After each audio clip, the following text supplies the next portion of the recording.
सभी को नमस्कार। देखो,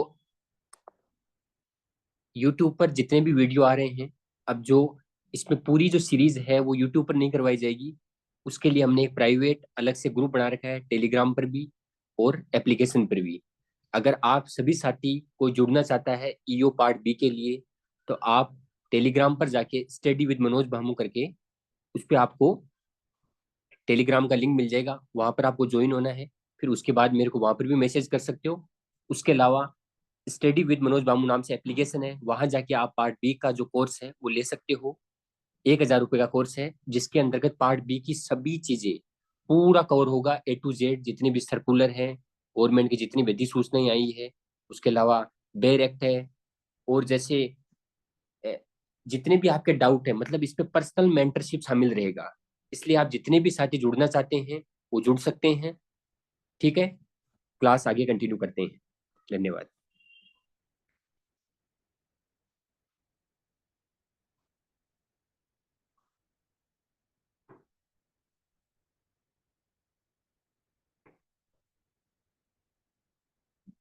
हेलो, आवाज आ रही है?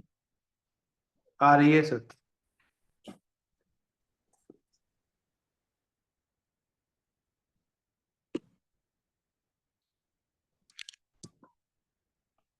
कोई डाउट?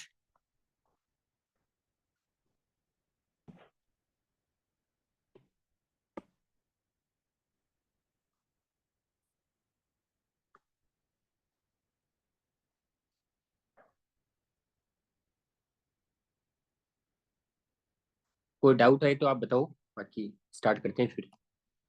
शायद अभी तो कोई डाउट नहीं होगा, अभी स्टार्ट ही हुआ है। 1-2 मिनट का वेट कर लेते हैं। चलो।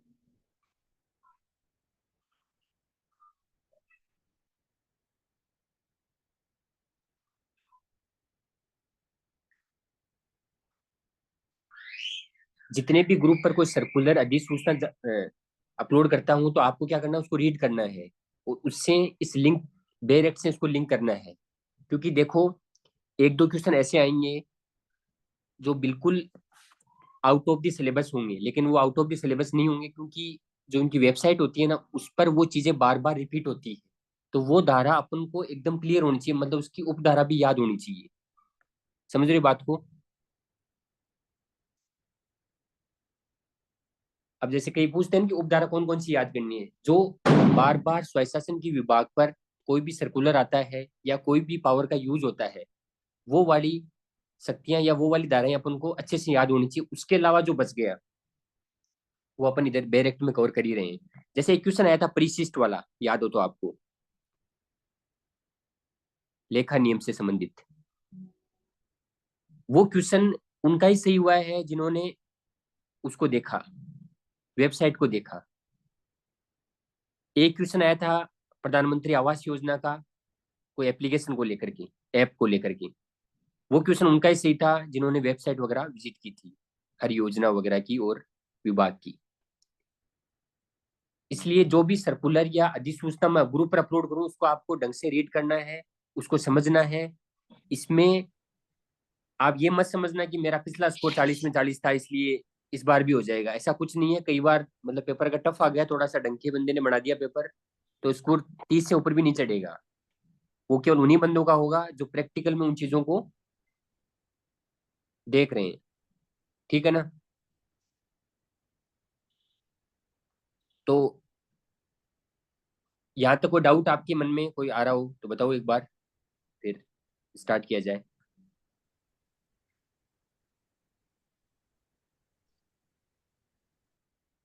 एक साथी ने मुझे कुछ वर्ड लिख करके भेजे थे हिंदी में, जो समझ में नहीं आए। वो मैं नेक्स्ट क्लास में बता दूंगा, क्योंकि कल क्लास नहीं थी, इसकी वजह से थोड़ा अपन पीछे चल रहे हैं, है ना? आप बोल क्यों नहीं रहे? आवाज नहीं आ रही क्या? बोलते क्यों नहीं यार, इतनी आ मतलब रही है सीरियस लोग हैं आप। ठीक है ना? मैं स्टार्ट करता हूँ। धारा 5 है, ठीक है? धारा 5 से पिछली बार जो पहली शिफ्ट थी उसमें क्वेश्चन पूछा गया था, है ना? वो क्वेश्चन भी मैंने यहाँ पर ऐड किया है। अब देखो स्टार्टिंग में इसकी जो हेडिंग लिखी है वो लिखी है नगर पालिका की स्थापना और निगमन, कि किस तरह से एक नगर पालिका बनती है, उसके लिए क्या आधार है वो इसमें बताया गया। उसके अलावा कैसे वो एक कंपनी की तरह काम करेगी, एक कॉर्पोरेट बॉडी की तरह काम करेगी। ठीक है ना। इसको रीड करते हैं। पहले लिखा हुआ है प्रत्येक संक्रमणशील क्षेत्र। अब प्रत्येक संक्रमणशील क्षेत्र, ये वर्ड आप याद रखना। संक्रमणशील क्षेत्र मतलब जो अभी गांव से एक कस्बे की तरफ बनने की तरफ तब्दील हो रहा है, ठीक है ना, उसको गांव से या ग्राम पंचायत से उसको क्या बनाया जाएगा, नगर पालिका बोर्ड बनाया जाएगा या नगर पालिका बनाया जाएगा। ठीक है ना। एक नगर पालिका बोर्ड की स्थापना की जाएगी, और प्रत्येक ऐसा नगर पालिका बोर्ड उस स्थान के जिसके प्रति निर्देश से नगर पालिका जानी जाती है, जैसे मान लो फलानी कोई नगर पालिका हो गई XYZ, वो नगर पालिका बोर्ड के नाम से एक निगमित निकाय होगा, मतलब कानून के अंतर्गत उसको स्थापित की गई कंपनी मान लो एक तरह से, जैसा मैंने यहाँ लिख रखा है। उसका एक शाश्वत उत्तराधिकारी होगा, सेम जैसे एक आदमी को लेके चलो, आदमी होता है वो भी जैसे उसकी डेथ हो जाती है तो उसका दूसरा एक वारिस उत्तराधिकारी होता है जो उसकी जमीन का मालिक हो जाता है। उसकी एक सामान्य मुहर होगी, और उसके ऊपर भी केस किया जा सकता है, और उस पर कोई दूसरा बंदा भी केस कर सकता है। अब जैसे मान लो कोई नगर पालिका में कोई अधिकारी है, तो पर्टिकुलर उस अधिकारी पे केस नहीं होगा, या अधिकारी केस नहीं कर सकता, वो पर्टिकुलर उस पे होगा जो उस नगर पालिका का नाम है XYZ, उस पे वो चीज होगी। ठीक है ना। तो इसमें आपको ये याद रखना है, ये ऐसा बोलना चाह रहा है कि नगर पालिका की स्थापना है, उन्होंने उसमें 3 फेज बताए इन्होंने। पहला बताया संक्रमणशील क्षेत्र के लिए, दूसरा बताया प्रत्येक लघुत्तर नगरीय क्षेत्र के लिए, और तीसरा बताया प्रत्येक बृहत्तर नगरीय क्षेत्र के लिए। तीनों में सेम ही बात लिखी हुई है। ये नगर पालिका बोर्ड के लिए है पहला वाला, दूसरा वाला है प्रत्येक लघुत्तर नगरीय क्षेत्र, ये नगर परिषद के लिए है, और जो तीसरा है वो नगर निगम के लिए है। ठीक है। इसमें भी सेम बात वही लिखी हुई है। प्रत्येक लघुत्तर नगरीय क्षेत्र में एक नगर परिषद की स्थापना की जाएगी, और ऐसे प्रत्येक नगर परिषद जो उस नगर की जिसके प्रति निर्देश से नगर पालिका जानी जाती है, नगर परिषद के नाम से एक निगमित निकाय होगी, उसका शाश्वत उत्तराधिकारी होगा, उसकी एक सामान्य मोहर होगी, और निगमित नाम से वह वाद चला सकेगी और उसके ऊपर वाद चलाया जा सकेगा। ठीक है ना। क्योंकि नगर पालिका के ऊपर भी केस होते हैं, और नगर पालिका भी किसी के ऊपर केस करती है, तो वो फलानी उस नगर पालिका के नाम से वो चीज होगी हर चीज, क्योंकि अधिकारी तो आते रहते हैं जाते रहते हैं, इसलिए वो जो पर्टिकुलर वो नगर पालिका है ना, उसी के नाम पर वो सब चीजें होगी। सेम सिस्टम नगर निगम के लिए है, प्रत्येक बृहत्तर नगरीय क्षेत्र। अब इसमें आपको याद क्या रखना है, ये तीनों वर्ड याद रखने हैं, संक्रमणशील क्षेत्र, प्रत्येक लघुत्तर नगरीय क्षेत्र, और प्रत्येक बृहत्तर नगरीय क्षेत्र। ठीक। तो संक्रमणशील, लघुत्तर और बृहत्तर, ये वर्ड याद रखने। अब देखो क्वेश्चन इन्होंने जो पूछा आरपीएस ने, वो क्या पूछा, राजस्थान नगरपालिका अधिनियम 2009 की धारा 5 के अनुसार ये वर्ड यूज करेगा वो, जब भी कोई चीज पूछेगा उस एक्ट का नाम लेगा, पर्टिकुलर वो धारा देगा। निम्नलिखित में से किस क्षेत्र में नगर पालिका परिषद की स्थापना की जाएगी। अब देखो यहाँ पर कोई बंदा कंफ्यूज हो सकता है, जैसे है ना, तो इसको थोड़ा ध्यान से देखना। देखो छोटे शहरी क्षेत्र, कई बार आंसर अपन सोचें ये नगर पालिका बोर्ड की बात कर रहा होगा, इसको जैसे नगर परिषद कर देते हैं, ऐसा है ना, तो इसको ध्यान से देखना है। यहाँ समझ में नहीं आया तो इसका इंग्लिश वर्जन देखना है तुरंत। हर क्वेश्चन का, नगर पालिका एक्ट का जब भी आप क्वेश्चन करो, ध्यान से पढ़ना है, क्वेश्चन को 2 बार रीड करना है, क्योंकि इसमें एक एक वर्ड का मीनिंग निकलता है। फिर उसके बाद में इसका इंग्लिश वर्जन पढ़ना है। तो आपको देखो इंग्लिश वाले से ये बात समझ में आ रही है। ट्रांजिशनल जो एरिया है वो हो गया नगर पालिका बोर्ड, स्मूदर हो गया नगर परिषद, और ये हो गया नगर निगम। क्लियर हो गया। Yes sir. उसके उसके बाद में देखो इन्होंने एक स्पष्टीकरण दिया है जो बहुत इंपॉर्टेंट है। परंतु इस धारा के अधीन, ये जो धारा 5 है, इसके अधीन कोई नगर पालिका ऐसे नगरीय क्षेत्र या उसके किसी भाग में गठित नहीं की जा सकी जिसे राज्यपाल क्षेत्र के आकार, उस क्षेत्र में किसी औद्योगिक स्थापना द्वारा दी जा रही या दिए जाने के लिए प्रस्तावित नगर पालिका सेवाओं और ऐसी अन्य बातों को जो वो ठीक समझे ध्यान में रखते हुए अधिसूचना द्वारा, एक अधिसूचना जारी होगी राज्यपाल के द्वारा, जो वो बोलेगा कि ये फलानी नगर पालिका XYZ है, इसके अंतर्गत जो ये कुछ एरिया, जैसे मान लो ये नगर पालिका है, उसमें ऐसा बोल दिया कि ये जो कुछ एरिया है इसको औद्योगिक नगरी घोषित करते हैं, इसके लिए अलग सिस्टम काम करेगा, या वहां पर जो मतलब जो सिस्टम काम करेगा वो उस नगर पालिका से उसका कोई लेना देना नहीं होगा। वो पर्टिकुलर मतलब उस चीज के लिए बाकायदा अधिसूचना जारी होगी, और वो राज्यपाल महोदय के द्वारा की जाएगी। अब इस पूरे एक्ट में जहां पर राज्यपाल वर्ड आता है ना, वो 2 जगह ही आएगा। एक तो यहाँ आएगा, एक स्टार्टिंग में अपन ने पढ़ा था जब उन्होंने साइन किए थे एक्ट पर, बाकी कहीं पर भी ये राज्यपाल वर्ड नहीं आएगा। एक बात तो ये दिमाग में रखना। अब ये यहाँ पर इन्होंने इसलिए दिया है क्योंकि जैसे कुछ चीजें, कुछ औद्योगिक नगरी, जैसे मतलब इतना बड़ा इतनी बड़ी औद्योगिक नगरी हो जाती है कि वहां पर वो जो नगर पालिका होती है ना, वो उसको उनकी सेवाओं को फुलफिल नहीं कर पाती, इसलिए उनको अलग से ये चीज करनी पड़ती है। जैसे मान लो एग्जाम्पल यहाँ ले लो आप, भिवाड़ी इंडस्ट्रियल एरिया है, तो वहां पर क्या होगा, मतलब वहां का सिस्टम उनका कचरा उठाने का, मतलब कचरे को डिस्पोज करने का, फलाना, मतलब बहुत सारी चीजें होती है वहां पर, तो उसको अलग से वो कर सकती है राज्यपाल की, है ना। यहाँ का क्षेत्र है ना, अलग सिस्टम, मतलब या अलग तरीके से काम करेगा, जो राज्य सरकार ऑर्डर दे उस हिसाब से। ठीक। अब यहाँ पर जो समझने वाली बात है ना, वो यहाँ ये आएगी। इसमें ऐसा लिखा हुआ है, परंतु यह और की राज्य सरकार किसी नगरीय क्षेत्र, मतलब नगरीय क्षेत्र कोई भी हो सकता है, नगर पालिका बोर्ड, नगर परिषद या नगर निगम, ये तीनों लेवल पर ये काम होता है। कैसे होगा बताता हूँ। कि सांस्कृतिक, अगर वो कल्चरली इंपॉर्टेंट है, हेरिटेज टाइप से इंपॉर्टेंट है, टूरिज्म या पॉइंट ऑफ व्यू इंपॉर्टेंट है, या कोई अन्य महत्व है, जैसे मान लो पुष्कर वाला एरिया है, या जैसे मान लो यहाँ पर ये परकोटा है, जयपुर का है, केवला देव नेशनल पार्क है, कुछ भी ऐसा, ऐसी जगह हैं जो बहुत इंपॉर्टेंट है, वो कुछ भी हो सकती है, इन्होंने पूरे मेंशन कर दिया है। इसी प्रकार के अन्य महत्व को ध्यान में रखते हुए गजट में प्रकाशित अधिसूचना द्वारा ऐसे क्षेत्र को नगर पालिका से अपोजिट कर सकेगी, भाई यहाँ पर काम नगर पालिका नहीं करेगी, और विकास प्राधिकरण गठित कर सकेगी, या ऐसे क्षेत्र को नगर पालिका से अपोजिट किए बिना, मतलब हटा भी सकती है, और बिना हटाए हटाए हुए भी ऐसी डेवलपमेंट अथॉरिटी बना सकती है, या अर्बन इंप्रूवमेंट ट्रस्ट बना सकती है। ऐसी शक्तियों का प्रयोग ऐसे कर्तव्यों का निर्वहन करने के लिए जो विहित किए जाएं, नगर पालिका के अतिरिक्त एक विकास प्राधिकरण गठित कर सकेगी, जो उस नगर पालिका की हेल्प करेगा इनडायरेक्ट वे में। काम वहां नगर पालिका ही करेगी, लेकिन उसकी हेल्प करने के लिए एक डेवलपमेंट अथॉरिटी का गठन किया जाएगा। इस अधिनियम में अन्यत्र कहीं भी किसी बात के होने पर भी राजपत्र में प्रकाशित अधिसूचना द्वारा उक्त प्राधिकरण को ऐसे क्षेत्र के संबंध में नगर पालिका की शक्तियां, कार्य और कर्तव्य प्रत्यायोजित कर सकेगी, जो ऐसे क्षेत्र के उचित, त्वरित और योजनाबद्ध विकास के लिए उचित समझे। अब इसको समझने के लिए इकोनॉमिक सर्वे का जो चैप्टर नंबर 7 है, शहरी विकास, शहरी विकास के अंदर आप जब आप जाओगे, तो वहां पर एक क्लियरली मेंशन लिखा हुआ है, इसका स्टार्टिंग इंट्रोडक्शन, कि राजस्थान में शहरी विकास, यहाँ पर क्या है कि जैसे नगर परिषद या नगर निगम है ना, उनकी हेल्प करने के लिए, क्योंकि नगर पालिका बोर्डों में तो ऐसा ज्यादातर होता नहीं है चीजें, जो नगर परिषद और नगर निगम है, उनमें नगर पालिका या सॉरी ये नगर परिषद और नगर निगम है ना, इतनी मजबूत नहीं होती, उसको मजबूती प्रदान करने के लिए एक संस्था का गठन किया जाता है, जिसका नाम है यूआईटी, जिसका नाम है यूआईटी, अर्बन इंप्रूवमेंट ट्रस्ट। दूसरा इसका बड़ा रूप है ना, उसको बोलते हैं डेवलपमेंट अथॉरिटी। अब देखो इस बात को समझो, जो यूआईटी है राजस्थान में, उनकी संख्या पहले 14 थी पिछले इकोनॉमिक सर्वे में, उसकी संख्या घटा करके अभी होगी 12। मतलब दो यूआईटी ऐसी थी जो डेवलपमेंट अथॉरिटी में चेंज होगी, ठीक है ना, कोटा और उदयपुर। अब राजस्थान में जो डेवलपमेंट अथॉरिटी, उनकी संख्या होगी 5, पहले 3 हुआ करती थी। ये देखो यहाँ पढ़ो इसको, राज्य सरकार द्वारा व्यवस्थित और समन्वित तरीके से, इंटीग्रेटेड तरीके से शहरी आबादी की आधारभूत आवश्यकता को पूर्ण करने के लिए राज्य में विकास प्राधिकरणों, एक जो मैं बार बार आपका वर्ड यूज कर रहा हूँ, डेवलपमेंट अथॉरिटी, तो इसमें लिखा हुआ है, ये जो पूरी गणित है, ये लिखी हुई है जो यहाँ है, इसका प्रैक्टिकल जो इम्प्लीमेंट है वो ये है। आबादी की आधारभूत आवश्यकताओं को पूर्ण करने के लिए राज्य में डेवलपमेंट अथॉरिटी, शहरी न्यास यानी कि अर्बन इंप्रूवमेंट ट्रस्ट, उसके अलावा राजस्थान आवासन मंडल, जो जितनी भी आवासीय कच्ची बस्तियां हैं, या जैसे कोई पार्क बनाना हो, या कोई भी विधायक आवास वगैरह जैसे यहाँ बनाए, वो सब काम ये करेगा, ये भी हेल्प ही कर रहा है एक तरह से इनडायरेक्ट। उसके अलावा नगर नियोजन कार्यालय, जो प्लानिंग होती है, टाउन प्लानिंग होती है, कैसे शहर होगा, आगे की क्या रणनीति होगी, किस तरीके से वो शहर बचेगा। उसके अलावा जयपुर मेट्रो रेल कॉर्पोरेशन, जेएमआरसी, जैसे दिल्ली में डीएमआरसी है, वैसे जयपुर में जेएमआरसी है, जो केवल मेट्रो का जो सिस्टम है ना, वो ये कंपनी देखेगी, ये कंपनी है, इसकी जिम्मेदारी है केवल इसको यही काम करना है।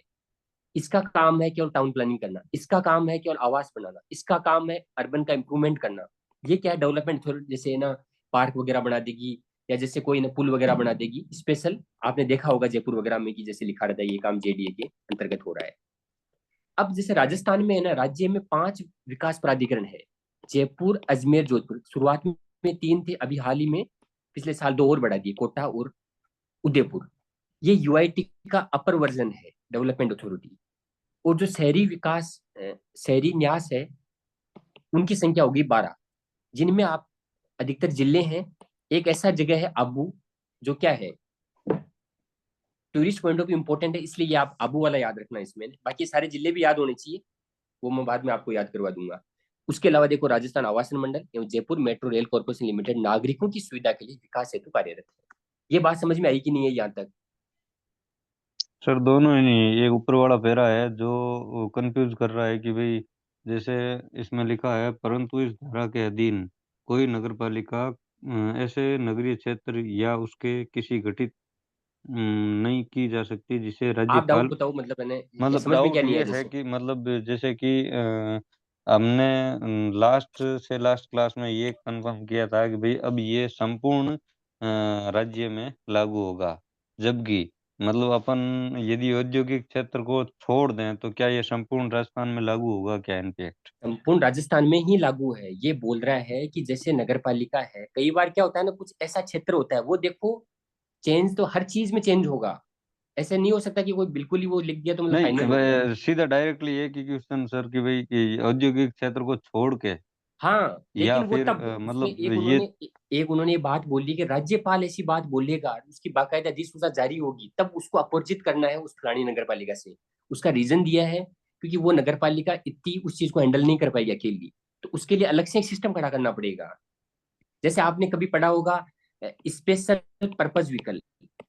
स्पेशल पर्पज व्हीकल का मतलब होता है, जैसे जैसे मान लो एक डीएमआईसी प्रोजेक्ट हो रहा था दिल्ली मुंबई औद्योगिक वाला, उसके लिए मान लो एक स्पेशल पर्पज व्हीकल बनाई, कंपनी बनाई, कि जब भी जैसे ही ये काम पूरा हो जाएगा उसके बाद में उस कंपनी का कोई मतलब नहीं रहेगा। ऐसे ही यहाँ पर नगर पालिका की हेल्प करने के लिए डेवलपमेंट अथॉरिटी, यूआईटी या कोई औद्योगिक नगरी को इम्प्रूवमेंट के लिए वो आती है, और फिर वो काम करके चली जाती है। लेकिन ये क्या है, यूआईटी जैसे मान लो एग्जाम्पल, यहाँ एग्जाम्पल देखो, पहले 14 यूआईटी थी, क्लियर। उसके बाद हम्म। में ये 12 क्यों हुई? 12 इसलिए हुई क्योंकि उनका जो काम था ना यूआईटी का, वो संभल नहीं पा रहा था यूआईटी से। फिर उन्होंने बोला कि अब मामला बड़ा हो गया तो अब इसको डेवलपमेंट अथॉरिटी में चेंज किया जाए। डेवलपमेंट अथॉरिटी में चेंज कर दिया। इनका पर्पज केवल ये है, इसका मतलब ये नहीं है कि भाई वो नगर पालिका में काम नगर पालिका ही कर रही है वहां, लेकिन उनकी हेल्प करने के लिए ये बॉडी आती है साथ में। वो औद्योगिक नगरी में भी आ सकती है, कोई सांस्कृतिक, जैसे मान लो ये जयपुर है, जयपुर एक कल्चरली ऐतिहासिक पर्यटन हर वे में इंपॉर्टेंट है, इसलिए उसकी अलग से अधिसूचना जारी करके यहाँ पर जेडीए का गठन किया गया है। जेडीए कंपनी की तरह काम करती है, समझ रहे हो? जब सर उसका मैं एक पर्पज क्वेश्चन कंप्लीट पुटअप हो करूं? जाता है। हाँ, बताओ। जैसे कि डाउट बताओ आप राजस्थान। सीधा। हाँ नहीं, मैं क्वेश्चन पुटअप करूं उससे डाउट सभी का मेरा भी हाँ क्लियर हो हाँ जाएगा कि हाँ, भाई बताओ हाँ। नगर पालिका अधिनियम लागू है। हाँ वो अपन 2 3 4 वो आरएस में देता है ना सर, उस टाइप में क्वेश्चन हाँ बता हाँ, रहा हूँ। बताओ बताओ आप, हाँ। कि एक तो संपूर्ण राजस्थान में, सुनो मेरी सेकंड हो बात को, गया। हाँ उसमें सर। ऐसा स्टेटमेंट लिखा हुआ आएगा बाकायदे, उसको टिक करना है आपको। कैसे लिखा हुआ हम्म। आएगा? ये राजस्थान के संपूर्ण राज्य क्षेत्र में लागू है, लेकिन अगर हम्म। राज्यपाल कोई अधिसूचना द्वारा ऐसा बोल दे, वो वो उस पर्टिकुलर नगर पालिका के अंदर की बात कर रहा है। आप इस बात को समझो, देखो यहाँ ऐसा लिखा हुआ है, कोई नगर पालिका, वो पर्टिकुलर कोई भी हो सकती है, जितनी 286 80 नगर पालिका है उनमें से कोई एक नगर पालिका ऐसे नगरीय क्षेत्र या उसके किसी भाग में गठित नहीं की जा सकेगी। भाई आपसे वो काम नहीं संभल पा रहा है, इसलिए हम आपके लिए अलग से एक अधिसूचना जारी करके बोलेंगे भाई ये फलाना काम करेगा इतने दिन तक, ऐसे। इसको ज्यादा नहीं उलझना है इसमें इतना कोई, जैसा आप सोच रहे हो ना कि ये वो। नहीं, वो बस स्टेटमेंट वाले क्वेश्चन भी तो आते हैं सर। हाँ आते हैं, उलझना उसमें तो नहीं बेस्ट है ऑप्शन बस। चूज करना होता है। बेस्ट ऑप्शन होता है ना, वो पूरा क्लियर करेगा आपको। डरने की जरूरत नहीं, बिल्कुल ये बातें आपको दिमाग में रखनी है, लेकिन ये है वही क्या वही है तो मैं ये? क्वेश्चन पुटअप कर रहा था। सिंपली कि भाई राजस्थान का नगर पालिका अधिनियम 2009 लागू है। पहला क्वेश्चन दे दिया संपूर्ण राजस्थान में, सेकंड की हम्म लाइन दे दी कि भाई नगर छावनी क्षेत्र को छोड़ के, थर्ड में दे दिया हम्म। औद्योगिक क्षेत्र को छोड़ के, और चौथा अब चौथे ऑप्शन को छोड़ देते हैं, जैसे केवल एक, केवल एक दो, केवल एक दो तीन। औद्योगिक तो नगर को ऐसे नहीं छोड़ सकते आप, वो वाला ऑप्शन ऐसे नहीं हाँ तो देगा, ऐसे ऑप्शन थोड़ी दे देगा औद्योगिक क्षेत्र को छोड़ दो। ये लैंग्वेज लिखी हुई आएगी ये वाली। ये आप मेरी बात को नहीं समझे क्या? ऐसे क्वेश्चन आप ऐसे मन में सोचने लगे हो, ये होगा वो होगा, ऐसे कैसे हो दे देगा? तो औद्योगिक नगरी का कैसे दे देगा एग्जाम्पल? सारे काम हर उद्योग, हर हर जिले में, हर नगर पालिका में रिको है, इसका मतलब सारे रिको बाहर थोड़ी है। कुछ ऐसा होता है जी, मतलब बहुत इंपॉर्टेंट, जैसे मान लो अ, आगे आने वाला टाइम हो सकता है कि इतनी बड़ी औद्योगिक नगरी बन जाए कोई एक, एक पर्टिकुलर ऐसी नगर पालिका, वो उससे हैंडल ही नहीं होगी, वहां के ईओ से हैंडल ही नहीं होगी वो, फिर उसके लिए अलग से स्पेशल पर्पज व्हीकल बनाना पड़ेगा। जिसका नाम यूआईटी डेवलपमेंट अथॉरिटी या कोई अन्य अभिकरण ऐसा बनाया जा सकता है। ठीक है ना? ठीक है सर। इतना ही, इसमें ज्यादा उलझने वाला नहीं है। आप नहीं क्वेश्चन आए तो उलझना मुझे नहीं, सेंड करना, क्वेश्चन आए तो मुझे सेंड करना। मैं और आया क्वेश्चन नहीं था सर, अभी जैसे टॉपिक में ध्यान दे रहे हैं तो वो मैंने सोचा कि हो सकता है मेरा क्वेश्चन बनाने का ये भी, लैंग्वेज पुटअप लिखी हुई करने का आएगी, भी और कोई क्वेश्चन गलत ऐसा तरीका हो बना रहा सकता है, है। अगर कोई बंदा ऐसा क्वेश्चन बना रहा है तो वो ये लैंग्वेज यूज नहीं करे ना, तो वो क्वेश्चन गलत बना रहा है भाई, सीधी सी बात ये है। कोई क्वेश्चन इसमें नहीं बना सकता। ये जो यहाँ लिखा हुआ रहता है ना, यही इसका माई बाप है ना। तो मैं इसके ऊपर हो सकता, ना कोई अन्य टीचर हो सकता, या अन्य कोई टेस्ट सीरीज बड़ा हो सकता। क्लियर? कोई बड़ा नहीं है क्लियर सर। ये बड़ा है जो अपन पढ़ रहे हैं ना, ये बड़ा है, इससे बड़ा कोई नहीं है। ठीक। ठीक है। बाकी टेस्ट सीरीज इसमें लेने की जरूरत नहीं है किसी की भी, मैं एकदम क्लियर कर रहा हूँ बार बार, नहीं मैं वरना ये नहीं आपका कह रहा कि स्कोर सर टेस्ट सीरीज वो 40 नहीं से है सर। डाउन हो जाएगा। क्योंकि सब बकवास है ना, बस एकदम है ना, उल्टा पढ़ाते हैं। उल्टा इसलिए पढ़ाते हैं कि आप ओरिजिनल पढ़ाओ ना, नोट्स क्यों लाते हो? हर कोई नोट्स बना रहा है, हर कोई हर कुछ ही लिख देता है। कुछ नहीं लिखना, किसी का कुछ नहीं मानना, जब तक कोई चीज क्लियर नहीं दिखे। देखो मैं आपको वहाँ इको सर्वेक्षण लाया, ये है सामने, ये क्वेश्चन उन्होंने जैसे पूछा, ये है भाई सामने, ये एक्ट है, ये सर्कुलर है, सर्कुलर लाओ। वहां लिखा है क्या? नहीं लिखा, इसका मतलब नहीं। क्लियर? ये ध्यान में रखना है इस चीज को। ठीक। बाकी आपका ठीक डाउट सर। सही है, दिमाग में आने चाहिए, लेकिन सोल्व करते जाओ। और जो ये बोले वो सही है, एक्ट बोलता है वो सही है।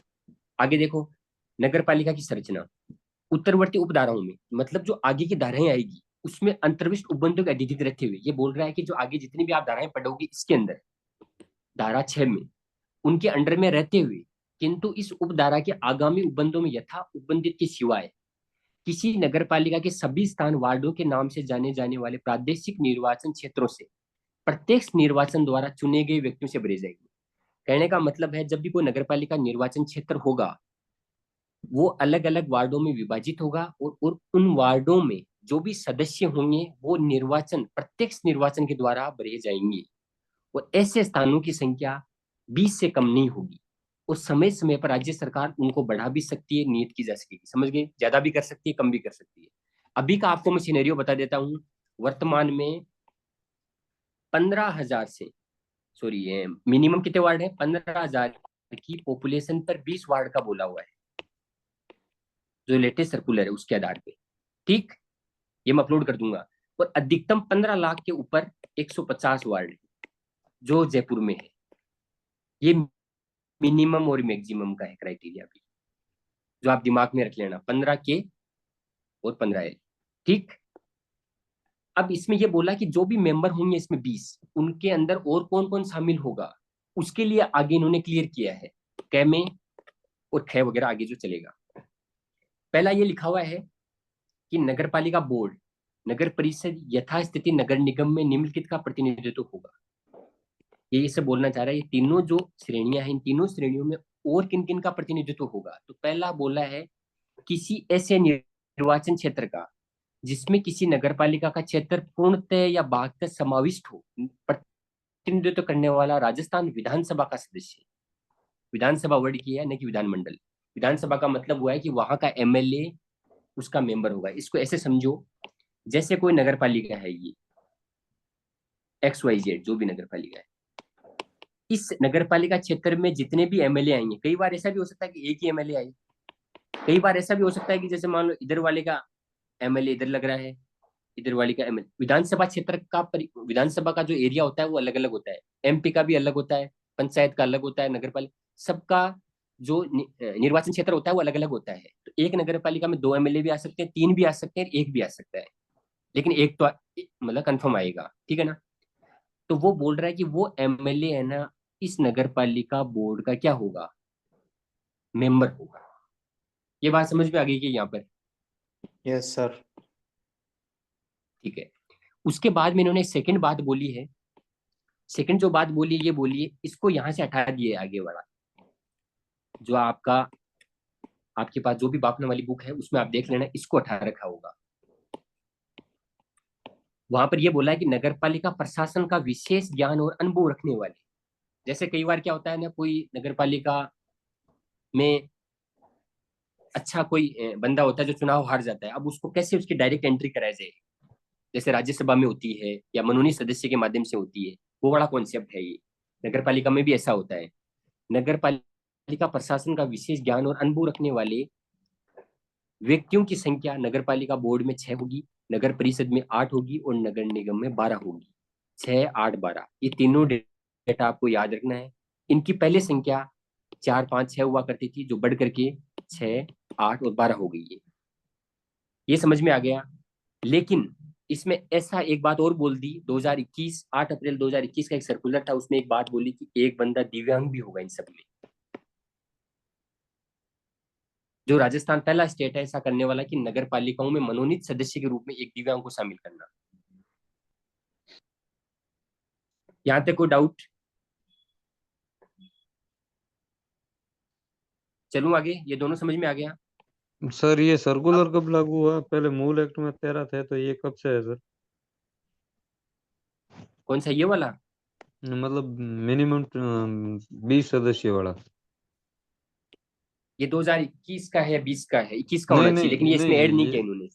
हाँ। भाई हाँ मूल एक्ट में बताओ, तो सर 13 दे रखे हैं। मैं कहाँ इससे दे ऊपर रखे वाला तेरा? पूछ रहा हूँ। मूल एक्ट में ये वाला ना, 13। हाँ हाँ। ये 13 ये दे 20 रखा कब है, से? लेकिन हाँ ये हाँ। संशोधन हो गया है। ये अब कब से? गलती क्या मैं है, जैसे स्वशासन विभाग क्या करता है, उसको ऐड करना चाहिए इस बात को, लेकिन वो ऐड करते नहीं है। वो सर्कुलर क्या करते हैं, अपलोड करके बैठ जाते हैं। उनको पता नहीं होता है कि भाई इनको भाई इसमें संशोधित करना पड़ता है। जैसे आता है ना, कई बार अपन ने केंद्र सरकार का देखा होगा, यहाँ बाकायदे लिखा होता है कि भाई फलानी तारीख से इसको ऐड कर दिया है, वहां संख्या चेंज कर लो। इन्होंने 2009 के बाद में इसको छेड़ा ही नहीं। मैं यही कहना चाह रहा हूँ सर कि 2000 मतलब इसकी संख्या आप 13 20 से कर लो 20 कब? इसका। हाँ, कब कब की गई ये मैं पूछना चाह रहा हूँ। 20 की है वो डेट, तो मुझे भी याद नहीं, 2021 ऐसा कुछ है, 2021 है शायद, वो डेट एग्जैक्ट याद नहीं है मुझे। अ, हाँ डेट, हाँ ये लिखा हुआ है मेरे पास, लिखा 1/6/2019 के बाद ही हुआ, 1/6/2019 लिख लो। बस यही पूछना चाह रहा 1/6/2019 का आप सर्कुलर देखना, उसमें ऐसा लिखा हुआ हूँ। है, लिखा हुआ है डेट भी। हाँ, उसके आधार पर आपको संख्या ये करनी है, 20 करनी है। ठीक, हाँ और कोई ठीक है। डाउट? No doubt. ठीक है। अब देखो, अब देखो, अब जो ये इन्होंने बात बोली है, ये डेट वगैरह कोई नहीं पूछेगा आपसे, लेकिन ये याद रखना, 20 संख्या याद रहनी चाहिए, है ना। अब देखो, परंतु जब बात बोलती है ना, परंतु का मतलब बोलती है भाई ये मैटर है ना, मतलब ये भी हो सकता है इनके साथ में, इनके अधीन होते हुए, जैसे धारा 24 डिसक्वालिफिकेशन को लेकर जो आगे अपन पढ़ेंगे। भाई जितने भी डिसक्वालिफिकेशन के और निरर्थक के क्वालिफिकेशन के जो रूल हैं, वो मनोनीत सदस्यों पर लागू होंगे। अगर वो क्राइटेरिया ये फुलफिल नहीं कर रहे हैं तो वो मनोनीत सदस्य नहीं माने जाएंगे, मतलब वो उसके लिए एलिजिबल नहीं होंगे। दूसरा ऐसा बोला है कि राज्य सरकार को किसी नाम मनोनीत सदस्य को किसी भी समय हटाने की पावर होगी। वो तो मैं बार बार आपको बोल रहा हूँ कि हर मैटर में राज्य सरकार, माई बाप है, राज्य सरकार ही सब कुछ है यहाँ पर। वो कुछ भी कर सकती है, बस उसको एक अधिसूचना जारी करके वो नोटिफिकेशन निकालना होता है।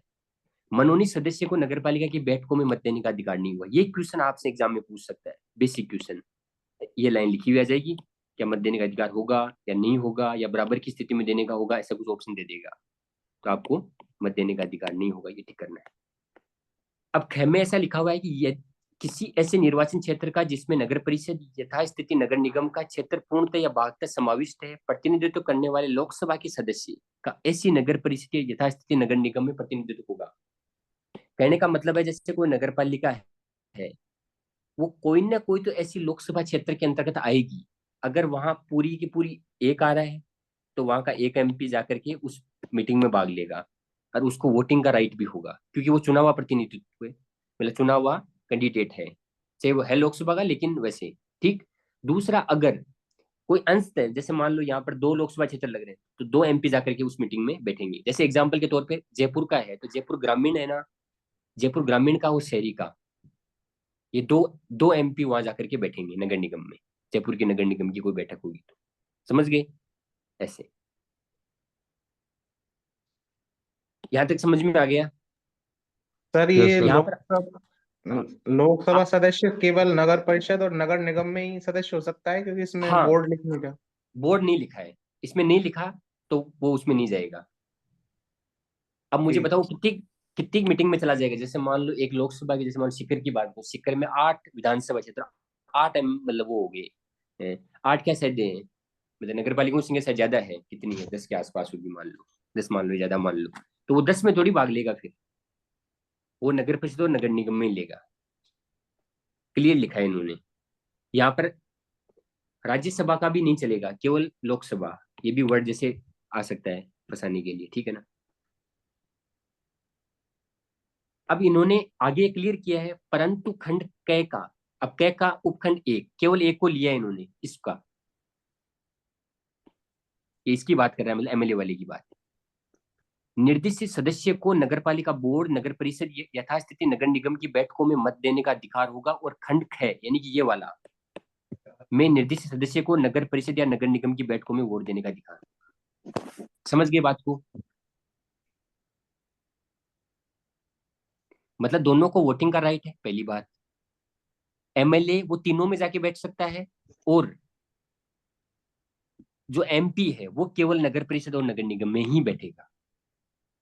ये समझ सर में आ गया कि यहाँ तक? हाँ बताओ। सर 2 क्षेत्र आ जाएंगे तो 2 MP वोटिंग करेंगे। 2 एमपी वोटिंग करेंगे। इसका एग्जाम्पल है, जैसे मान लो जयपुर है, जयपुर का ग्रामीण का भी एमपी होता है और शहरी का भी एमपी है।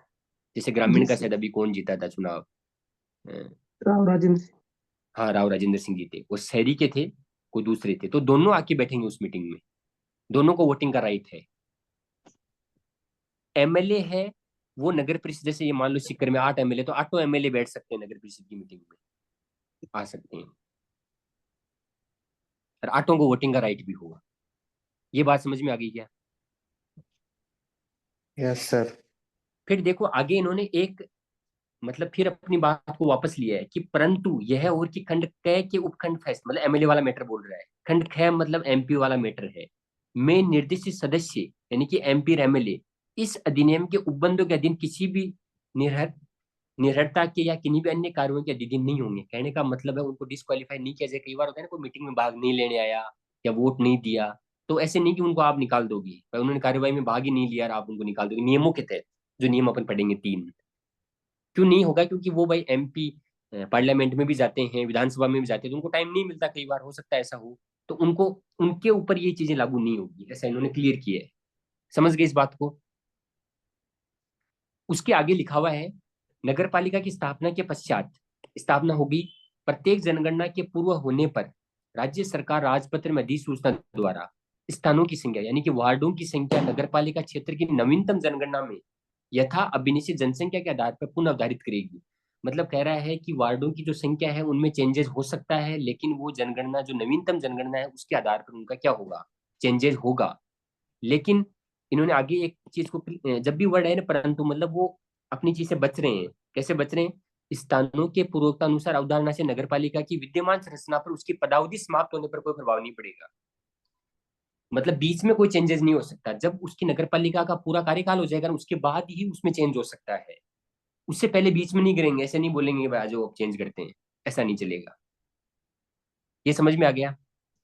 3 नंबर में क्या लिखा है, नगर पालिका के लिए इस प्रकार स्थानों की कुल संख्या नियत करते समय, मतलब उनको फिक्स करते समय राज्य सरकार क्रमशः, क्रमशः मतलब सामान्य स्थानों की, जनरल की, और महिलाओं के लिए, एससी के सदस्यों के लिए, एसटी के सदस्यों के लिए, या दोनों के लिए, या पिछड़े वर्गों के व्यक्तियों के लिए आरक्षित स्थानों की वह संख्या विनिर्दिष्ट करेगी जो राज्य सरकार प्रत्येक मामले में अवधारित करेगी।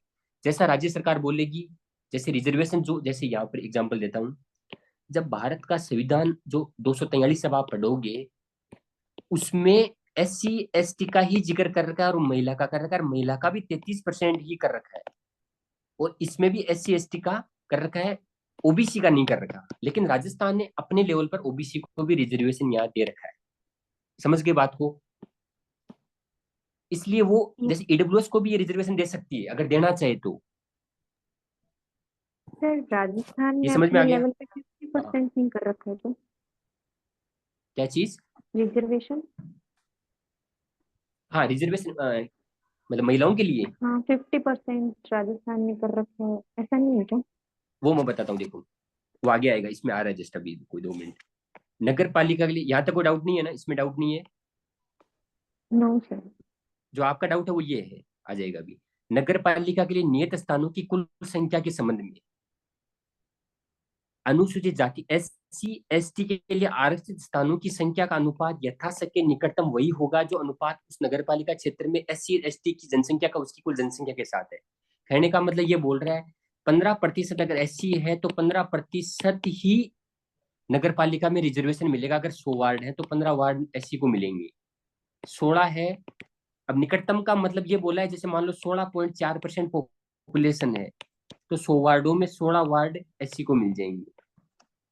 मान लो 16.8% पॉपुलेशन है तो 17 वार्ड है ना, लगभग 16 या 17 के आसपास में किनको मिल जाएंगे, SC को मिल जाएंगे। ऐसे ST के लिए है और ऐसे ही ये, हाँ लेकिन SC ST के लिए ही है ये याद रखना। इस बात का आप गौर रखना क्योंकि आगे जो 5वां नंबर का क्लोज है उसमें इस बात को एकदम आपको समझ में आ जाएगी, ज्यादा से समझ में आ जाएगी। ये बात समझ में आएगी अभी तक कि नगरपालिका के लिए नियत स्थानों की कुल संख्या के संबंध में जितनी % पॉपुलेशन SC ST की होगी उसी अनुपात में, उसी जनसंख्या के अनुपात में वार्डों में उनको रिजर्वेशन मिलेगा, निकटतम वही होगा। अब देखो ये जो 5वां है ना, ये समझना आप, 5वां इंपॉर्टेंट है, ध्यान से समझना। पिछड़े वर्गों के लिए आरक्षित स्थानों का प्रतिशत इतना होगा, इसको समझने के लिए एक फॉर्मूला आप याद रखो। ओबीसी का निकालने के लिए परसेंटेज इज इक्वल टू 50 में से x प्लस वाई, बट 21 से ज्यादा नहीं होगा। अब देखो, अब इसको समझना, ये ऐसे बोल रहा है कि पिछड़े वर्गों के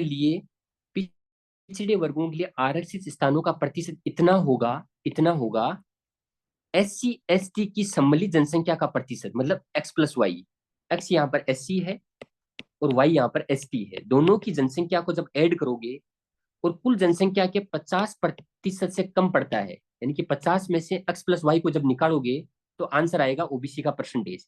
लेकिन परंतु पिछड़े वर्गों के लिए इस प्रकार आरक्षित स्थानों का प्रतिशत 21 से अधिक नहीं होगा। अब इसको समझो, एग्जाम्पल, 3 एग्जाम्पल देता हूं। मैंने बोला कि 16% SC है, 20% ST है, तो ओबीसी को रिजर्वेशन कितना मिला? Answer OBC is equal to 50 minus 16 plus 20 कितना हुआ? 36, 14%। तो 14% ओबीसी को रिजर्वेशन मिल जाएगा, पहली कंडीशन।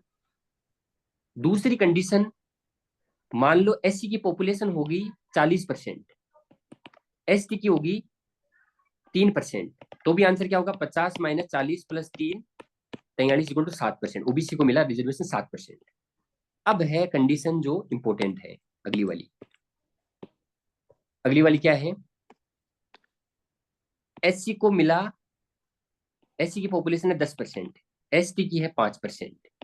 अब आंसर क्या होगा? 50 माइनस 10 प्लस 5 कितना परसेंट हुआ? 25, क्योंकि नहीं 15, 21 होना चाहिए। कितना हो गया? 25। 35, लेकिन 25 नहीं मिलेगा। अब कितना मिलेगा? अधिकतम मिलेगा। अधिकतम कितना हो सकता है? 21। 21 देखिए आंसर, इस कंडीशन में 21 मिलेगा। ये बात समझ में आ गई क्या? ये इस फॉर्मूले से समझ में आएगी। Yes sir.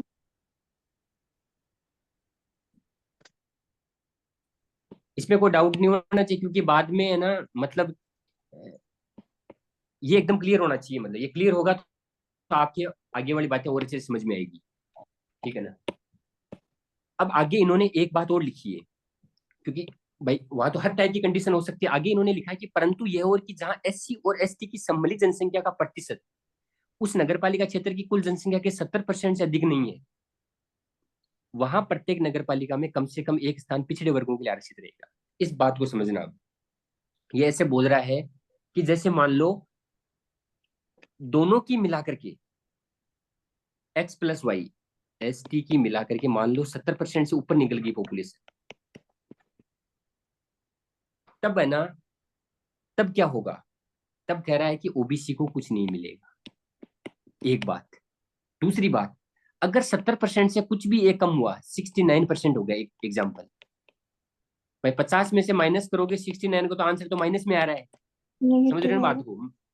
तो फिर एक स्थान आरक्षित रखा जाएगा ओबीसी के लिए, ताकि वो ओबीसी के लोगों का प्रतिनिधित्व कर सके। ये बात समझ में आई क्या? इसमें 2 कंडीशन लगी है, या तो 70% से कम है तो एक स्थान, मान लो 85 मीटर ऊपर निकल गया, बात को समझो, जैसे 50 माइनस 85 हो गया, तो आंसर 0 आ रहा है, तो 0 मिलेगा, लेकिन 0 नहीं मिलेगा, ये बोल रहा है। समझ गए क्या बात को?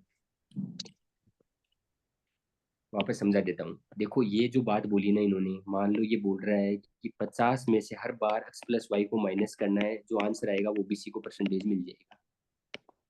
यस लेकिन सर। अब ये बोल रहा है, मान लो इनकी संख्या x प्लस वाई की मान लो 50 ही हो जाए, तो ये तो 0 मिल रहा है, लेकिन 0 नहीं मिलेगा क्या? ये 0 नहीं मिलेगा कि 1% उस टाइम एक कर देंगे, एक स्थान आरक्षित कर देंगे। और ये कंडीशन कब होगी? 70 से ऊपर निकल गया मीटर, तब कुछ नहीं मिलेगा। ये है बात। ये समझ में आई कि नहीं आई? Yes sir. दो हाँ दो तीन ठीक बार है। और पढ़ लेना, अपने स्तर पे पढ़ लेना, अगर नहीं समझ में आई तो कल और बता दूंगा। आ गई है सर। जी सर। क्लियर? बता दिया मैंने, पूरा रिसर्च करके आया हूँ मैं, जितने भी वार्डों की नगर पालिकाओं का, मैंने कम से कम 10 नगर पालिकाओं का वो निकाला था डेटा। पिछली बार की बात है, सारों का डेटा निकाल के सारों का मैच कराया, वाकई ये बातें इंप्लीमेंट हो रही है, नहीं हो रही है? हो रही है, ये बातें होती है इंप्लीमेंट, सारी लागू है ये। अब देखो नेक्स्ट बात, जो इनका सर, डाउट था मैम का है। सर एक छोटा सा डाउट है। हाँ बताओ। सर ये ऐसे होगा क्या कि जैसे 70% से अधिक है तो सीट आरक्षित ही नहीं होगी, ठीक है। हाँ नहीं और होगी। 70 से कम है तो एक सीट आरक्षित होगी। 70 और या जैसे 70, हाँ 70 से कम है, 70 नहीं जी शामिल है, 70 शामिल नहीं, अगर गुणंतर हो गया तो फिर मैटर नहीं बैठेगा, फिर मतलब। जी, और हाँ, और एक जो अभी जो पहले पढ़ा था ना, इससे हमने पहले 50% वाला, हम्म। जैसे अगर उनकी जनसंख्या 40% है तो 10% सीट ओबीसी के लिए आरक्षित हो जाएगी। हाँ 40 है तो 10 हो जाएगा आंसर। तो ये लेकिन अगर 50 ऐसा और हो गया 50 माइनस, मान लो ये मान लो जी 49 हो गया, नहीं सॉरी, एक मिनट रुको, एक मिनट, जैसे मान लो ये कंडीशन ये होगी कि 50 माइनस 10% ही हो रहा है, मतलब दोनों का जोड़, तो आंसर 40 आना चाहिए ओबीसी को रिजर्वेशन, लेकिन यहाँ नहीं, 21 ही 21 ही मिलेगा, आएगा। क्योंकि मैक्सिमम 21 का क्राइटेरिया कर बस। यस ये सर। 3 बात दिमाग में तो रखनी सर है, तीनों फॉर्मूले से सारी बातें ये क्लियर हो ये जाएगी। अभी कंडीशन आई है, ये 50 और 69 के परसेंट के बीच में उनकी जनसंख्या होने पर है, एक सीट वाली। पर है, बस ये समझने वाली बात है यहाँ, राइट? ऐसे समझ लो, कैसे समझ लो बात को, मतलब घुमा घुमा के। मैंने आपको एकदम इजी लैंग्वेज में बता दिया है ये। कोई doubt? No no doubt sir. Sir. नहीं सर। ठीक है। अब देखो ये मैम का डाउट था अगला, कि जो कि SC ST या पिछड़े वर्गों की आरक्षित स्थानों में से आधे स्थान ऐसी जातियां जनजातियां यथास्थिति वर्गों की महिलाओं के लिए आरक्षित रहेंगे। इसमें ऐसा बोला कि 50% रिजर्वेशन कर दिया था, किसने कर दिया था? संविधान में तो बोला भाई 33% करना पड़ेगा आपको, ऐसा बोला कंपलसरी है। जब अगर आपने ये लागू कर लिया, तो अपन ने भी इसको 9 अगस्त 1994 को लागू कर लिया, लागू करते ही 33% का तो ऑटोमेटिक हो गया।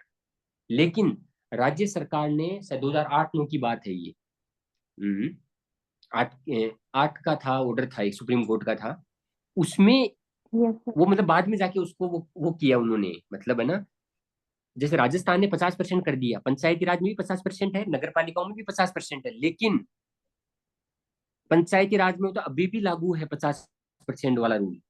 बात को ध्यान से सुनना, नगर पालिकाओं में अभी भी 33 ही परसेंटेज है, ये नहीं है। इसको काट के आपको क्या करना है? 33 करना है। ये आप कोई भी नगर पालिका की कोई भी अगर वार्डों में संख्या है ना महिलाओं की, वो उठा के देख लेना, 33 आंसर मिलेगा आपको प्रैक्टिकल में। ये सुप्रीम कोर्ट का ऑर्डर है, उसके भी आप में मैं बात बोल रहा हूँ। और जो पंचायती राज है वहां पर कौन सा लागू है? 50% वाला। ये बात समझ में आ गई क्या? Yes sir. बस इसको रटना है डायरेक्ट, कोई ज्यादा दिक्कत नहीं है। ठीक, ये यहाँ पे लिखा हुआ है सर। आगे देखो 7 नंबर में क्या लिखा है? स्थानों की कुल संख्या में से आधे स्थान जिसमें उपधारा 6 के अधीन, उपधारा 6 कौन सी? ये जो अभी जस्ट पढ़ी है, महिला वाली, आरक्षित स्थानों की संख्या सम्मिलित महिलाओं के लिए आरक्षित रहेंगी, आ रही है। अब आपसे ये एग्जाम में डायरेक्ट भी पूछ सकता है कि ये कौन से में आती है, ये धारा 6 की 7 नंबर की धारा है, ऐसे, ठीक है ना? 8 नंबर में क्या लिखा है? उपधारा 3, जो ऊपर अभी अभी अपन ने पढ़ी है, 5 6 के अधीन SC और ST और OBC के लिए स्थानों का आरक्षण भारत के संविधान के अनुच्छेद 334, यानी कि जो भाग 16 का आर्टिकल 334 है, उसमें विनिर्दिष्ट कालावधि की समाप्ति पर प्रभावी नहीं रहेगा। ये बचना चाह रहे हैं यहाँ से, ऐसा बोल रहे हैं कि जब भारत का संविधान लागू हुआ था 26 जनवरी 1950 को, तब उसके हर 10 साल बाद में, ये 1960 की बात है, ये 70 की, 80, 90, 2000 है ना, 2010 और 2020, 104वां संविधान संशोधन वो हर साल में 10-10 साल से बढ़ाया जा रहा है। ये संविधान संशोधन है। इन संविधान संशोधन के माध्यम से हर 10 साल में वापस रिजर्वेशन कर दिया जाता है SC/ST के लिए, जो अभी लेटेस्ट 104 वाला है, जो 26 जनवरी 2030 तक वैलिड रहेगा। ये ऐसे खाना चाह रहा है इस 8 नंबर की धारा में कि अगर ये ही वैलिड नहीं रहा, यहाँ अगर नहीं करते 104 वाला, तो ये वाली धारा ऑटोमेटिक हट जाती है, ये वाला रिजर्वेशन हट जाता है। समझ गए बात को? अब ये अगला संशोधन कब करेंगे? 26 जनवरी 2030 को करेंगे। ठीक। Yes sir. ये बात आपको एक इंपॉर्टेंट और बात बताता हूँ, जब आप पॉलिटी कर रहे हो, संविधान संशोधन याद करो ना, तो ये वाले संविधान संशोधन एलिमिनेशन मेथड से काट देना कभी भी आए तो। याद कैसे करोगे इनको? 2, 3, 4, 5, 6, फिर एक संख्या छोड़ देना 7, क्योंकि 7 तो दे ही रहे हैं ना SC/ST का, इसलिए 8, फिर 9 और 10, ऐसे लिख लेना इसको, ताकि ये क्या याद हो जाएंगे। इतने संशोधन एक साथ याद हो गए आपको। ये कभी क्वेश्चन नहीं पूछता आपको, केवल 104 वाला पूछेगा, मतलब ये पार्ट एक के लिए बता रहा हूँ। 90 में आ जाओ। नगर पालिका के लिए नियत किए गए सामान्य तथा आरक्षित सभी स्थान नगर पालिका क्षेत्र के वार्डों में से प्रत्यक्ष निर्वाचन द्वारा भरे जाएंगे। ऐसे निर्वाचन विहित रीति से करवाए जाएंगे। ये बोल रहा है जो भी नगर पालिका में वार्ड होंगे, उनमें जो पार्षद बनेंगे, जिनको निगम पार्षद पार्षद सदस्य बोलते हैं, उनका चुनाव प्रत्यक्ष डायरेक्ट जनता द्वारा होगा, और उस रीति से होगा जो राज्य सरकार भी, क्योंकि राज्य सरकार माई बाप है, राज्य सरकार इलेक्शन करवाती है, उसके लिए एक बॉडी बना रही है जिसका नाम है राज्य निर्वाचन आयोग, जो आगे पढ़ेंगे अगली धारों में। अब विहित रीति क्या होती है? विहित रीति होती है, पहले जो होता था वो बैलेट पेपर पे होता था, अब ये चेंज कर दिया, ये हुआ है EVM मशीन पर। लिखा हुआ भी है इसमें, यदि इस धारा के अधीन संगठित स्थानों की संख्या के भागरूप को भिन्न हो, ये तो अलग लिखा हुआ है, ये विहित रीति वाला बता रहा हूँ। विहित रीति में क्या है? पहले ऐसे होता था, बैलेट पेपर पे ऐसे होता था, जैसे मान लो फलाने को वोट करना है, तो अंगूठा लगता था यहाँ पर, या टिक लगता था, जो भी है भाई, इसको मैंने वोट दे दिया। ठीक। कई बार क्या होता था, कोई जैसे ड्रिंक किया हुआ है, ऐसा कुछ होता है गाँवों में, सिचुएशन होती है, या कोई जैसे मान लो जिसने जल्दबाजी में वोट कर दिया, कई बार वोट कास्ट करते समय क्या होता है ना, बीच में भी लग जाता है यहाँ पर, तो वो वोट हो जाता है खारिज। उसकी वजह से है ना, बहुत सारे चुनाव में मतलब ऐसा हुआ है, ऐसी प्रॉब्लम हो जाती है। फिर इसका पावर जो वहां का जो मैन होता है ना, अधिकारी, RO जिसको बोलते हैं, उसका डिसीजन मान्य होता है, वो भाई ये रद्द किया जाए। तो इसमें मिली भगत भी बहुत बार होती है, तो उससे बचाव, इन सब चीजों से बचाव के लिए ये वाला माध्यम, एक मशीनीकृत वाला EVM मशीन लाए। उसके बाद में VVPAT वाला भी लिया है। ठीक। ये आपको दिमाग में होना चाहिए। स्पष्टीकरण ये दिया है कि जब भी ये सब आंकड़े आएंगे, यदि इस धारा के अधीन संगठित स्थानों की संख्या की भागरूप को भिन्न हो, ये ऐसे कह रहा है इसमें, जब भी कोई रिजर्वेशन या कोई ऐसी बातें आएगी ना, तब जैसे मान लो ये बोल रहा है, अगर कोई डेटा 16.4 का आ गया, तो उसको 16% मानना। अगर 16.5 या 16.6 आया, तो उसको 17 मानना। ये लिखा हुआ है, यदि इस धारा के अधीन संगठित स्थानों की संख्या की भागरूप कोई भिन्न हो, मतलब ऐसे कोई भिन्न संख्या आ जाए, उस स्थिति में जब वह भिन्न एक स्थान के आधे या उससे अधिक से बनी, आधे या उससे अधिक बने, तो संख्या को ठीक उच्चतर संख्या तक बढ़ा दिया जाएगा। मतलब 16.5 या 6 है तो 17 में चेंज हो जाएगा, समझ गए? और 4 है तो वो पहले वाली संख्या हो जाएगी। ये ऐसा तब होता है जैसे मान लो रिजर्वेशन देना है, वार्डों की संख्या मान लो 16.4% पॉपुलेशन निकल रही है, तो वहां पर 16 वार्डों में ही SC की फिर वो होंगे पार्षद। समझ गए बात को? समझ में आ गई यस सर। बात? हाँ, ठीक है। आज के लिए इतना ही। कोई डाउट हो तो बताओ, और कोई, क्योंकि वो उधर पार्ट ए का क्लास का है। कल मैं हो सकता है टाइम है ना 8:15 का कर दूं, तो मैं ग्रुप अपलोड करूंगा, तो आप पहले जुड़ जाना, थोड़ा है ना, थोड़ा स्पीड पकड़ेंगे 50 तक, थोड़ा जोर आएगा। उसके बाद में ज्यादा जोर वाला काम नहीं है, क्योंकि जो गणित आपको समझ में आनी चाहिए वो 50 तक ही है, 50 या 60 तक। उसके बाद स्टोरी है। ठीक। कोई डाउट? No doubt sir. और जो कोई पर्सनल डाउट हो तो आप मेरे को मैसेज कर देना, ठीक है? ओके। सर ठीक है। और ये क्लास रिकॉर्ड भी रहेगी, मतलब यूट्यूब पर भी है, आप देख लेना। सारी क्लास रिकॉर्ड नहीं करूँ, मतलब उसको यूट्यूब पर नहीं लगाऊंगा, आप उसको लेके निश्चिंत रहिए, क्योंकि वो है, आपने पे किया, उन्होंने पे नहीं किया है, ठीक, इसलिए आपका विशेष। सर हाँ, सर मैंने क्या है कि वो तो बुक तो थोड़ी महंगी आ रही थी, तो ये नगर पालिका का बेयर एक्ट निकल पाया है। नहीं तो सर लेके अगर आओ। आप महंगी क्या है यार, आप मुझे एक बात बताओ, जब जब आपका सिलेक्शन एक दो क्वेश्चन से रुक जाएगा, तब आप कोर्टों के चक्कर लगाते फिरोगे, उससे तो अच्छा है ना वो चीज है। इन चीजों में मत सर देखो, पैसा वो वैसा नहीं बाफना देखना। वाली बुक जरूरी है सर? हाँ जरूरी है, दो जो चीज बोलती है यार वो लानी है, दो ही तो किताब ठीक बोली है। ठीक है सर। ऐसी चीजों में है ना, मतलब आप इतनी बड़ी पोस्ट ले रहे हो, ऐसे नहीं मिलेगी, बहुत उसके लिए है ना, मतलब इधर उधर से मतलब अपन को बहुत सारी मेहनत करनी पड़ेगी। अभी तो मेरे को एक चिंता और हो रही है, ये 2 शिफ्ट में नहीं करा दे पेपर, उसके लिए और लड़ना पड़ेगा अपन को, समझ रहे बात को, वरना वही वापस खेला हो जाएगा स्केलिंग वाला। ठीक, छोटी छोटी दिक्कतें बहुत आएगी अभी, ये मतलब इतना गेम आसान नहीं है। तो बुक्स के लिए क्या सोचना, लानी है बुक्स, ठीक। एक बाफना और एक कौन सी बताई थी सर? डायरेक्ट जो ओरिजिनल, हाँ दो ये तो प्रिंट आउट बस, ठीक ठीक। ठीक ओके है। सर। ओके, धन्यवाद। ठीक।